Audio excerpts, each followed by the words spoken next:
The red emergency lights blinked slowly across the alien ship Verakan Dawn. It was the fourth day without food. Captain Zarnik, a tall insectoid being with shining green eyes, stood in the command room, staring at the ration lockers. Empty. All of them? Status? He asked, though he already knew the answer. Della, the ship's engineer, slumped in her seat. Her pale blue skin looked dull, and her voice was weak. We've scanned the entire sector. No supply stations. No edible flora. No dropships incoming. Zarnik turned to the last member of the crew, Ryan, the only human on board. He was sitting cross-legged on the floor, calmly munching something from his own little bag. You continue to eat, Zarnik said sharply. Explain, Ryan smiled. Trail mix, I brought extra. Luro, the ship's biologist, raised a brow. How much more? Just enough for me, Ryan answered casually. But I don't plan to let you all starve. I can help.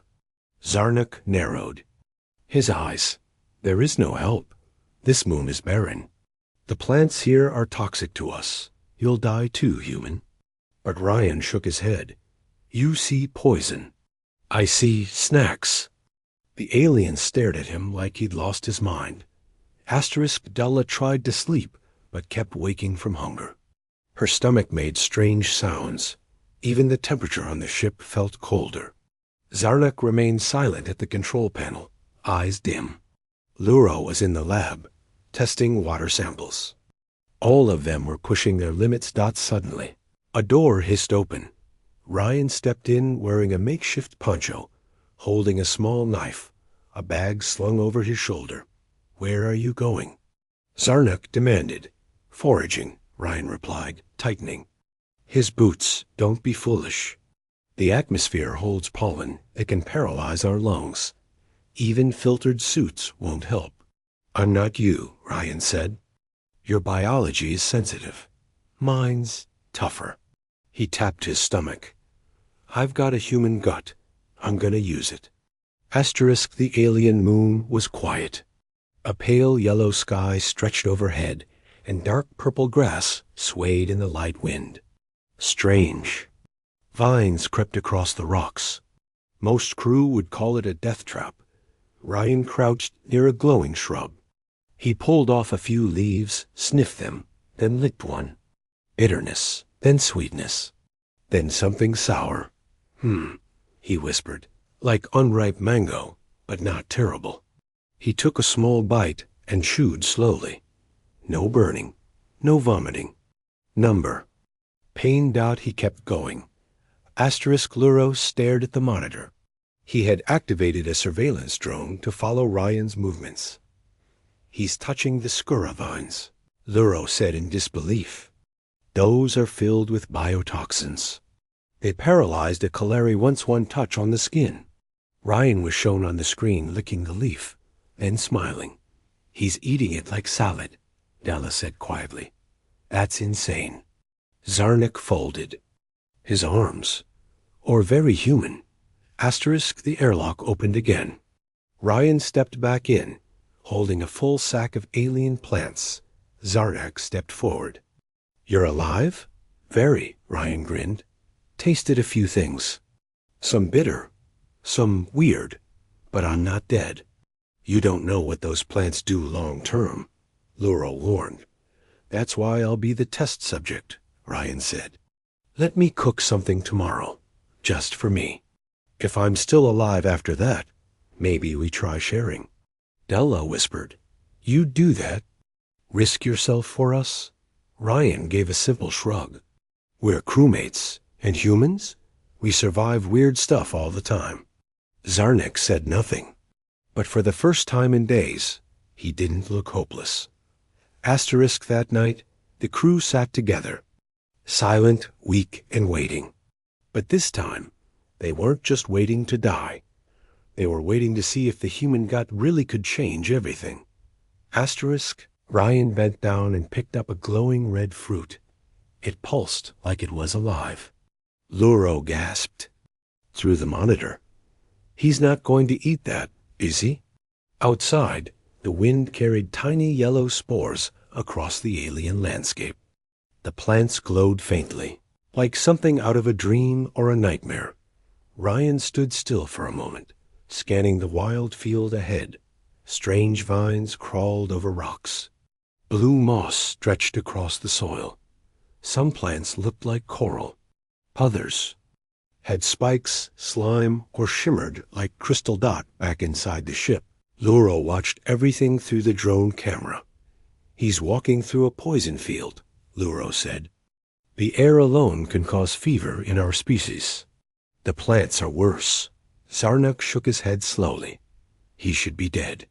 But Ryan looked calm, focused, like he was on a casual hike. Ryan crouched near a purple stalk growing from the ground.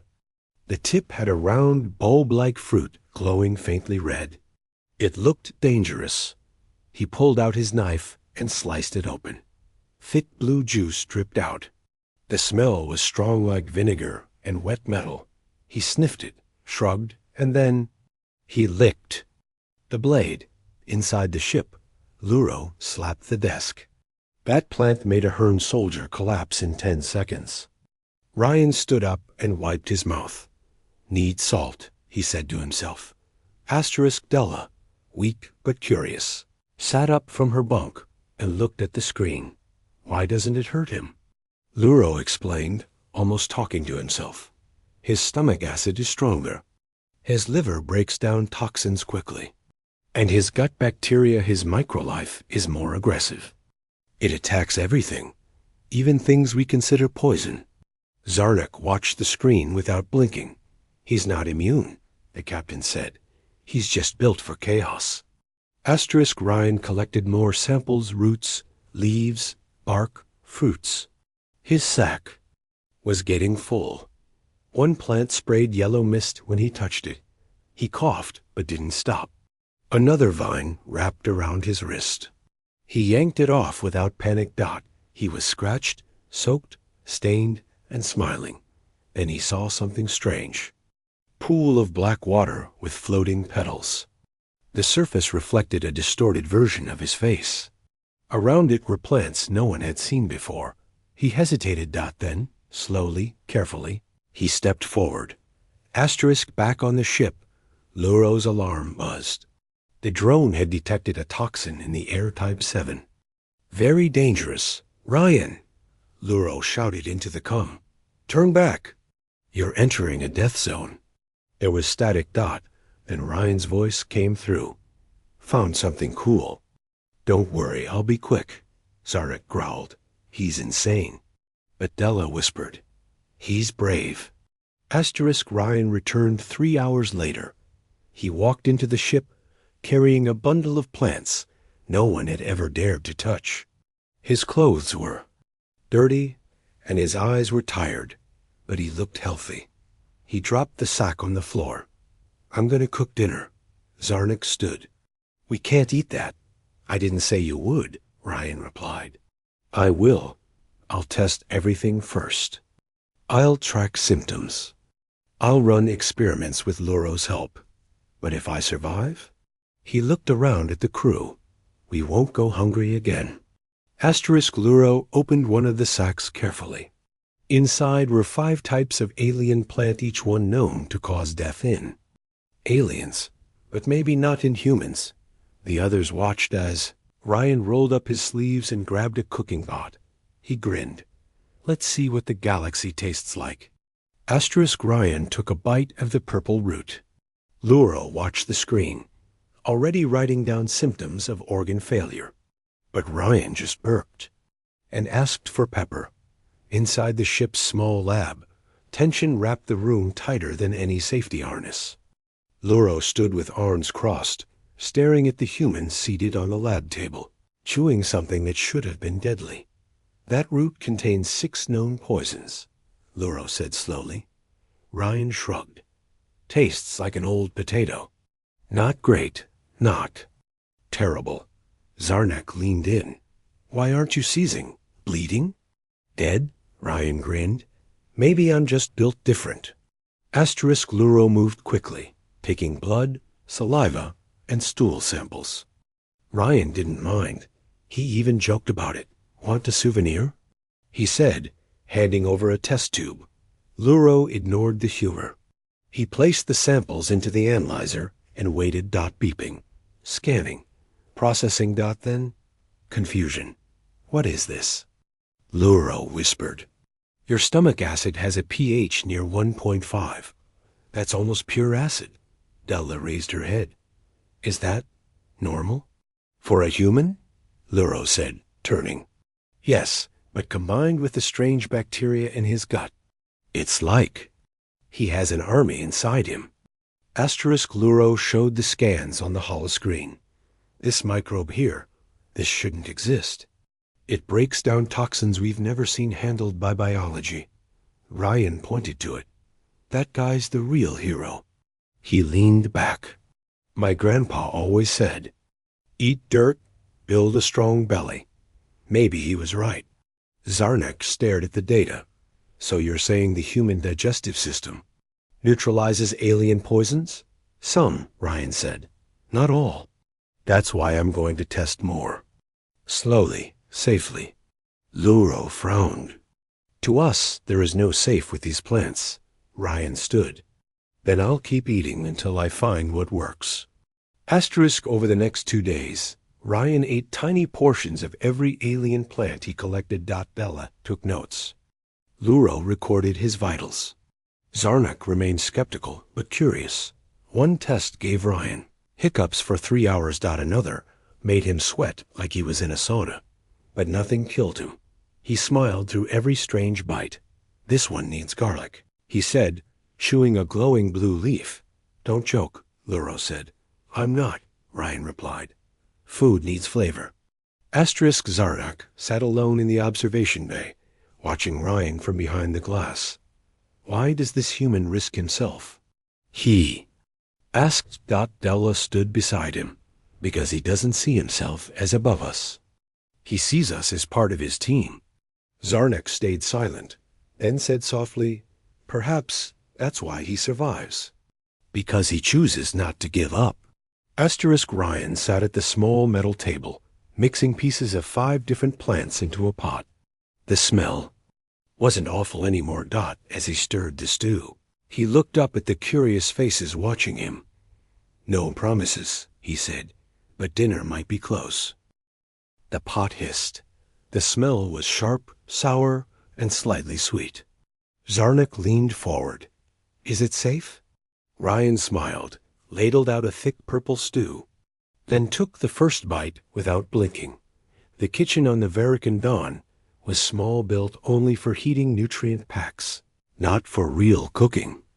But tonight, it looked like a battlefield of smells and steam. Ryan stood over the metal pot, mixing crushed roots, boiled leaves, and softened bark.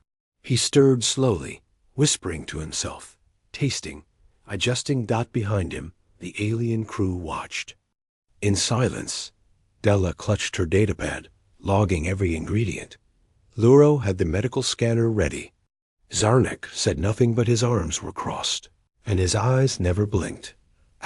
Ryan poured a spoonful into a small dish, cooled it, and took a bite. Everyone held their breath.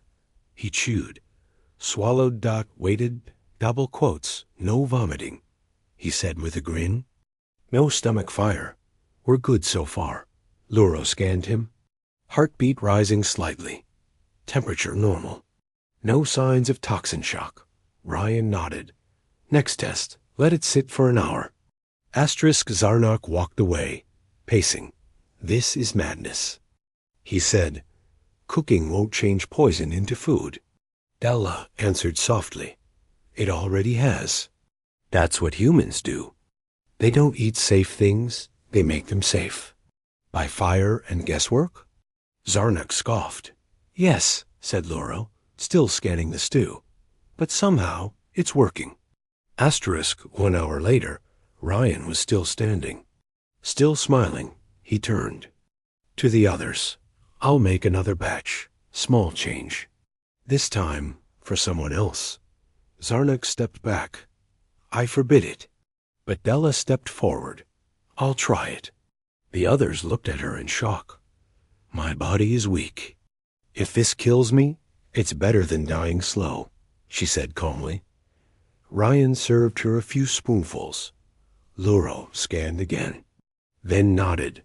No immediate danger. Proceed. Della raised the spoon to her mouth.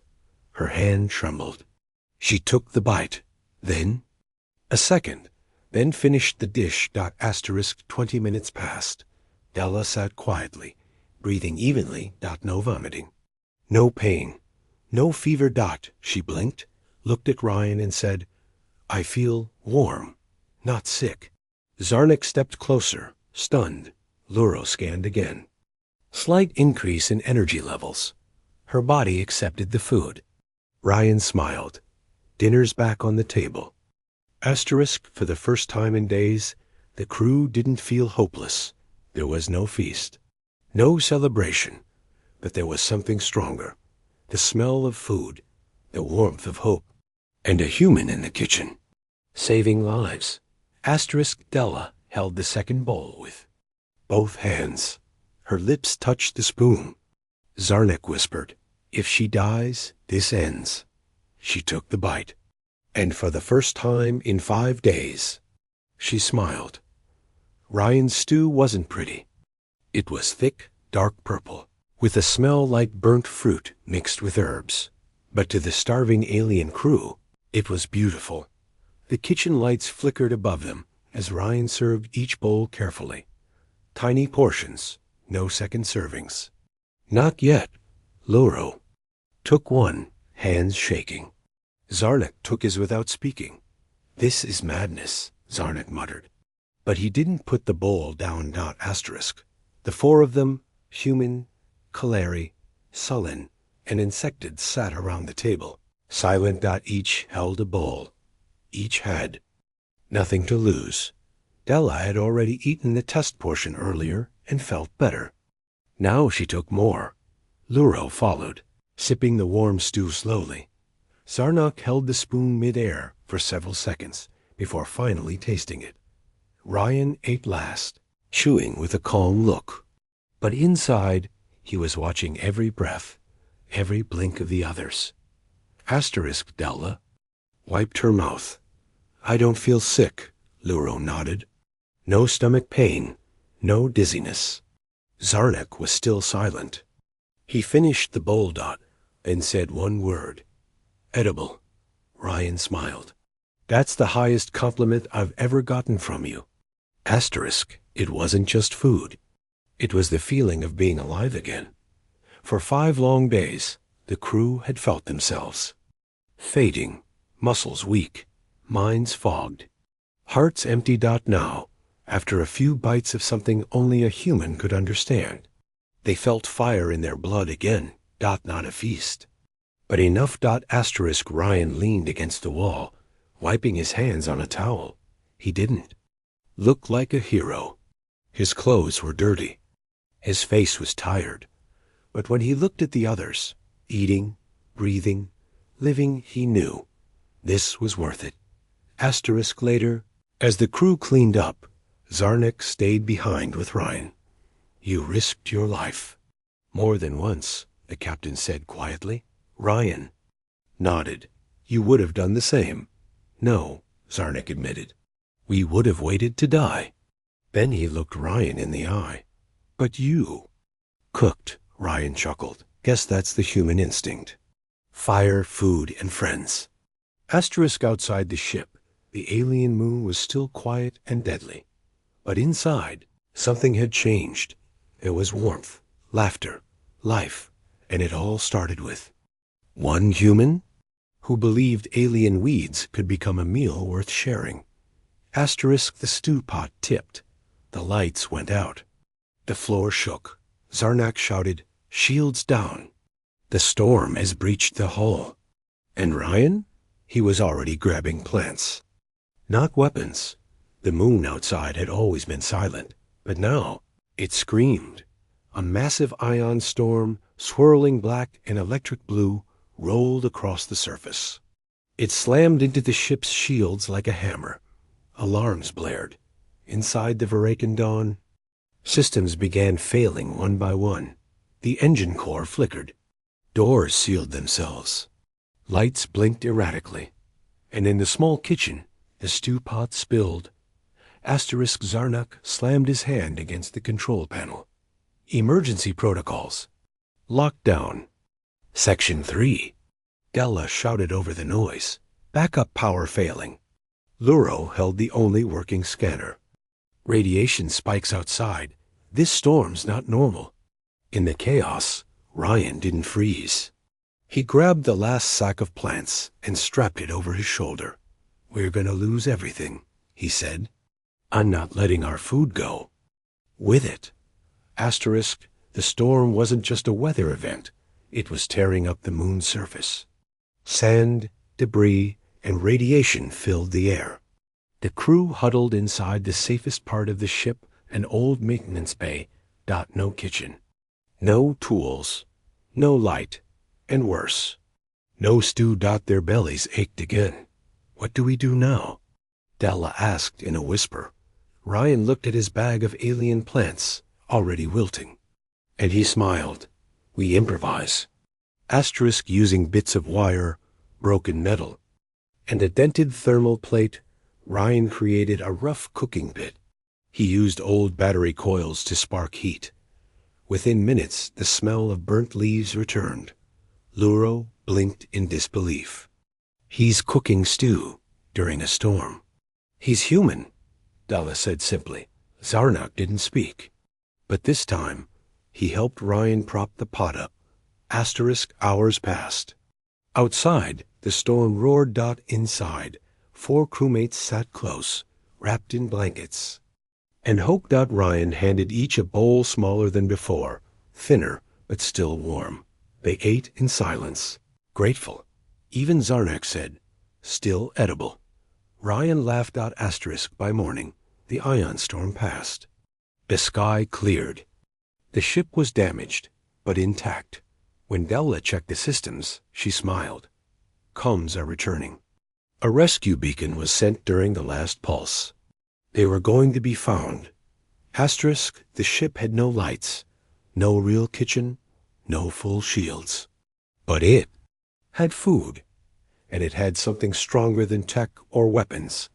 A human who refused to let them starve. The rescue crew entered with weapons, ready expecting corpses. Instead, they found an alien captain sipping purple stew, and a human stirring the pot like it was just another Sunday dinner. The doors of the Verakan Dawn opened slowly with a hiss of pressure. Rescue teams stepped in, suited, scanning for toxins and death. What they saw made them freeze. No bodies. No madness. Just survivors sitting together, eating from dented bowls. Zarnak looked up. "Took you long enough." Captain Dressa of the rescue. Ship blinked. "You were stranded for 12 days. How did you survive?" Ryan stood, apron stained with alien juice. With a sharp knife, a strong gut, and a little spice, he handed Dressa a bowl. She hesitated. Luro whispered, "Don't worry. It's safe. Mostly." Dressa tasted it. She blinked. "This came from the moon's plants?" Ryan nodded. "Alien weeds. Human digestion." Back at the medical station. Luro's reports shocked the research team. Ryan's gut bacteria had adapted fast, breaking down alien toxins with ease. Even more surprising, some of the microbes had changed, becoming something completely new. A fusion of Earth and alien. His body made something we couldn't even design in a lab, one xenobiologist said. He cooked survival into science. Word spread. Other crews began requesting Ryan meals on missions. New food units were built with human cooks at the center. Galactic survival training now included one extra lesson. Find a human. Feed the crew. Ryan was offered medals, awards, even a teaching role. He refused them all. Instead, he opened a traveling kitchen ship called Gut Instinct. Before leaving the Verakan Dawn, Ryan made one last stew. Zarnak, Dalla, and Luro joined. Him at the table. No words were needed. Just 4 spoons. 4 full bowls. And a story no one would ever forget. Asterisk. Asterisk, they had no food, no plan, no hope. But they had 1 human and 1 gut. That changed the galaxy forever. Asterisk, the end.